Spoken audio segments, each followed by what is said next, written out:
Hi welcome back to our channel. So குவைத்தை பற்றி சின்ன அப்டேட் பார்க்க நம்ம பேஜை சப்ஸ்கிரைப் பண்ணிக்கோங்க. அமலா சுந்தர். இது நேற்று வீடியோட கண்டினியூஷன் தான். உங்களுக்கு டிரான்ஸ்போர்ட் பற்றி சொல்கிறேன் அப்படின்னு சொல்லியிருந்தேன். ஸோ 3 டைப்ஸ் ஆஃப் டிரான்ஸ்போர்ட் இருக்குது. ஃபுல்லாகவே பஸ் தான். இது எல்லாமே கவர்மெண்ட்டோடது தான். சிட்டி பஸ் அண்டு கேபிடிசி முவாசாலாத் அப்படின்னு சொல்லிட்டு 3 டைப்ஸ் ஆஃப் இருக்குது. சிட்டி பஸ்ஸை பொறுத்த வரைக்கும் நீங்கள் சிட்டி பஸ்லேயே தான் ட்ராவல் பண்ண போகிறீங்க. எனக்கு இன்றைக்கி 1 டே ஃபுல்லாக சிட்டி பஸ்ஸில் ட்ராவல் இருக்குது அப்படின்னா 1 KD பாஸ் இருக்குது.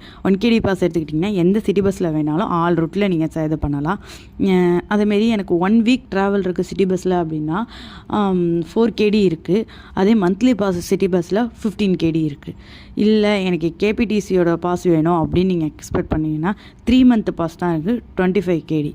இல்லை நான் எப்போயாவது தான் ட்ராவல் பண்ணுறேன் அப்படின்னா என்னோடய பெஸ்ட்டு இது ஜஸ்ட்டு 250 ஃபீல்ஸு நீங்கள் கொடுத்து ட்ராவல் பண்ணிக்கலாம். இங்கே மினிமம் 250 ஃபீல்ஸ்லேருந்து 350 ஃபீல்ஸ் வரையும் தான் உங்களுக்கு பஸ் சார்ஜு. இந்த பஸ் சார்ஜ் ஒவ்வொரு ஸ்டேஷனுக்கும் மாறாது. நீங்கள் பஸ்ஸு ஸ்டார்டிங்லேருந்து லாஸ்ட் ஸ்டேஷன் வரையும் போனாலே உங்களுக்கு அதுதான். இல்லை நான் ஃபஸ்ட்டு ஸ்டேஷன் இறங்கி ஒரு 3rd ஸ்டேஷன் இறங்குறேன் அப்படின்னாலும் உங்களுக்கு 250 ஃபீல்ஸு தான். ஸோ இந்தமாரி சின்ன அப்டேட் பார்க்குறதுக்கு நம்ம பேஜை சப்ஸ்கிரைப் பண்ணிக்கோங்க. இந்த வீடியோவை குவைத்தில் உள்ள உங்கள் ஃப்ரெண்ட்ஸ் அண்ட் ஃபேமிலிக்கு ஷேர் பண்ணுங்கள். Okay, tata, bye bye.